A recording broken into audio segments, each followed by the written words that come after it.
Indonesia, sekaligus kota metropolitan terbesar di provinsi tersebut. Surabaya merupakan kota terbesar kedua di Indonesia setelah Jakarta. Kota ini terletak 800 km sebelah timur Jakarta atau 435 km sebelah barat Laut Denpasar, Bali. Surabaya terletak di pantai utara Pulau Jawa bagian timur dan berhadapan dengan Selat Madura serta Laut Jawa. Surabaya memiliki luas sekitar kurang lebih 326,81 km persegi dan 2.970.843 jiwa penduduk pada tahun 2020.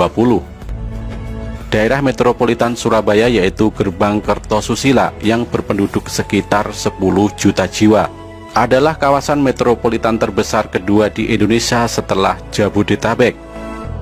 Surabaya dan wilayah Gerbang Kertosusila dilayani oleh sebuah bandar udara, yakni Bandar Udara Internasional Juanda yang berada 20 km di sebelah selatan kota, serta dua pelabuhan, yakni Pelabuhan Tanjung Perak dan Pelabuhan Ujung.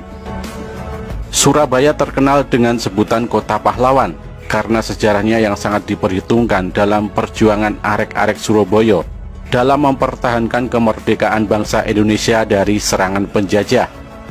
Surabaya juga sempat menjadi kota terbesar di Hindia Belanda dan menjadi pusat niaga di Nusantara yang sejajar dengan Hong Kong dan Shanghai pada masanya. Menurut Bappenas, Surabaya adalah salah satu dari 4 pusat pertumbuhan utama di Indonesia bersama dengan Medan, Jakarta, dan Makassar. Kata Surabaya sering diartikan secara filosofis sebagai lambang perjuangan antara darat dan air. Selain itu, dari kata Surabaya juga muncul mitos pertempuran antara ikan sura atau suro dan baya atau boyo yang menimbulkan dugaan bahwa terbentuknya nama Surabaya muncul setelah terjadinya pertempuran tersebut. Bukti sejarah menunjukkan bahwa Surabaya sudah ada jauh sebelum zaman kolonial, seperti yang tercantum dalam Prasasti Trowulan I yang berangka tahun 1358 Masehi. Dalam prasasti tersebut terungkap bahwa Surabaya atau Curabaya masih berupa desa di tepi Sungai Brantas dan juga sebagai salah satu tempat penyeberangan penting sepanjang daerah aliran Sungai Brantas. Surabaya juga tercantum dalam Puja Sastra Kakawin Nagara Kretagama yang ditulis oleh Empu Prapanca yang bercerita tentang perjalanan pesiar Raja Hayam Wuruk pada tahun 1365 Masehi dalam pupuh ke-17, bait kelima baris terakhir.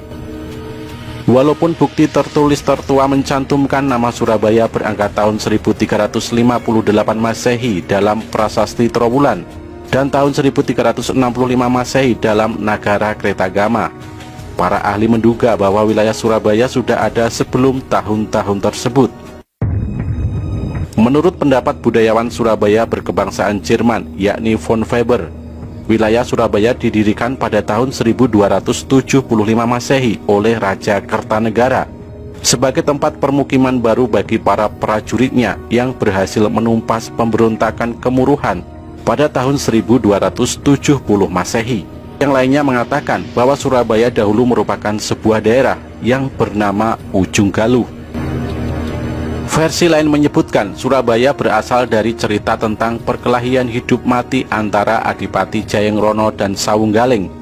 Konon setelah mengalahkan pasukan Kekaisaran Mongol utusan Kubilai Khan atau yang dikenal dengan pasukan Tartar, Raden Wijaya mendirikan sebuah keraton di daerah Ujung Galuh dan menempatkan Adipati Jayengrono untuk memimpin daerah tersebut.